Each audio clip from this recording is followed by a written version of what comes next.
Bonjour à vous, j'espère que vous allez bien. Peut-être qu'aujourd'hui, vous avez été dans une relation avec un pervers narcissique, ou en tout cas cette relation elle était toxique.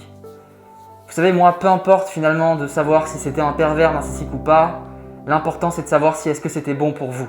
Si aujourd'hui vous considérez que cette relation était toxique pour vous, alors c'est le plus important. Je suis là pour vous permettre de vous reconstruire et prendre conscience des choses pour avancer dans votre vie. Peut-être qu'aujourd'hui vous êtes aveuglé et vous ne pensez qu'au mauvais. Vous pensez à cette relation et vous vous dites finalement « Ok, j'ai perdu une partie de moi, j'ai plus d'énergie, je suis au fond du trou, j'ai plus confiance en moi, j'ai plus d'estime de moi, je m'aime pas, j'ai été manipulé, on m'a mis sous emprise, finalement je peux pas me relever. » Vous avez l'impression d'être dans un trou noir. C'est flou, vous avancez pas. En tout cas, ça c'est une croyance que vous avez. Et vous savez, j'étais comme vous, et je connais ça par cœur, d'avoir cette impression d'être vidé, de pas forcément être compris, de ne pas avancer, de ne voir que ce qui ne va pas dans la vie. Et en général, quand on est comme ça, on oublie ce qu'on a dans notre vie. On oublie ce qui est déjà magique dans notre vie. Peut-être que quand vous pensez à tout ce qui ne va pas dans votre vie, vous oubliez que peut-être que vous avez des enfants, peut-être que vous avez une famille, peut-être que vous avez des amis, vous avez un toit, vous avez des yeux, une bouche, des oreilles, des bras, des jambes, que vous êtes en bonne santé. Et souvent, on oublie ce qu'on a déjà. Je sais que demain, si j'avais plus ma bouche pour parler, rien que d'y penser, ça me met dans le mal-être. Et on oublie à quel point il y a des choses qui sont basiques parce qu'on les a déjà, donc finalement on n'y pense pas, on ne met pas assez d'importance à ça. Mais si demain on ne les avait pas, ce serait horrible. Imagine que là demain moi je perds ma bouche, je ne peux plus parler et qu'ensuite je récupère la bouche, je serais tellement heureux. Et la bonne nouvelle c'est que j'ai déjà ma bouche. La bonne nouvelle c'est qu'il y a déjà des choses dans votre vie que vous avez. Donc numéro 1 c'est déjà de focaliser sur ce qui va dans votre vie. Et quand on est dans le mal-être, c'est parce qu'on a notre attention qui est trop focalisée sur ce qui ne va pas, sur ce qui nous manque dans notre vie, sur nos pertes. On se dit « ma vie pourrait être comme ça, ça pourrait être tellement mieux si j'avais ça, si j'avais fait ça ». On se compare aux autres, on pense à notre passé, ce qui a été mauvais, on pense à ce qu'on pourrait avoir, ce qu'on pourrait être. Et donc finalement, on est en mode « je focalise sur tout ce qui me manque, sur toutes les pertes ». Et quand on fait ça, on oublie les choses qui sont déjà magiques dans notre vie. Et je vais vous dire, on se rend compte de la valeur des choses quand on les perd. Alors est-ce qu'il faut attendre de perdre tout ce que vous avez déjà dans votre vie pour commencer à vivre, ou est-ce que vous décidez de vivre maintenant? Est-ce que vous souhaitez perdre ce qu'il y a de meilleur dans votre vie? Est-ce qu'il va falloir attendre d'avoir une maladie? Est-ce qu'il va falloir attendre de vivre encore le pire pour vous réveiller? Ou est-ce que numéro 1, maintenant vous vous dites ok, j'ai le choix. Soit je continue à penser à cette relation passée en me disant putain c'est horrible, je suis au fond du trou, c'est terminé pour moi.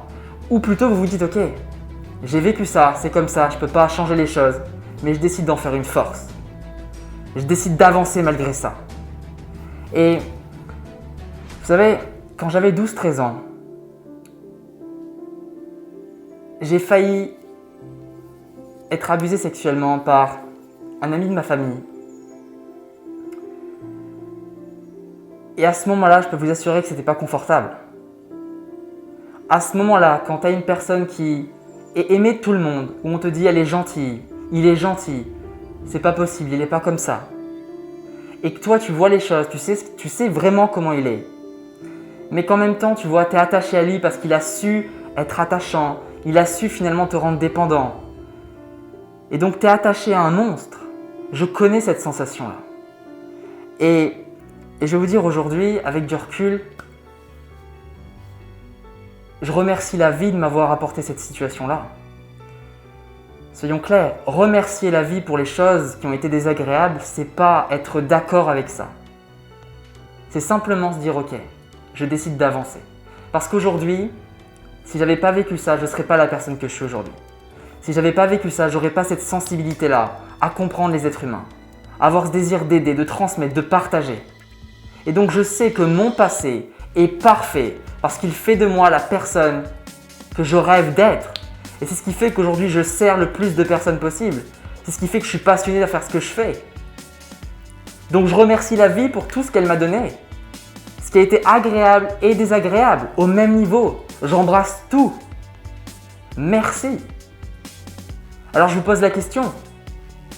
Vous, dans votre vie, comment vous allez transformer cette situation qui aujourd'hui vous paraît « je suis au fond du trou », en mode « je vais tout transformer et je vais faire de ma vie un exemple. Je vais faire de ma vie un message. » À la fin de votre vie, quel message voulez-vous laisser au monde?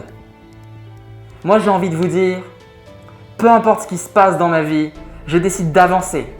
Je décide d'en faire une force. J'accepte les choses telles qu'elles sont. Je ne peux pas les changer. Mais je peux changer les histoires que je me raconte. Soit tu continues à faire ton bébé, ta victime, à repasser en boucle le film et le scénario que tu connais déjà en mode « c'est horrible, c'est horrible, c'est horrible » ou bien t'avances. Je ne dis pas que c'est facile.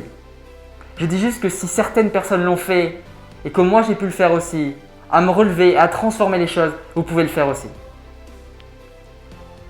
C'est une décision. Ce ne sera pas toujours facile parce que la vie n'est pas toujours facile. Mais quand on sait que la vie, elle te donne ce dont tu as le plus besoin et que la vie, elle est là pour t'aider, pour te faire avancer, rien ne t'arrête. Quand tu sais que tout est bon pour toi, qu'est-ce qui peut t'arriver? T'es en vie, t'avances. T'avances. C'est quoi le plus important pour toi? Qu'est-ce que tu veux? Comment je vais transformer les événements de ma vie pour en faire une force? Merci à vous. Je vous aime. Je vous dis à très vite.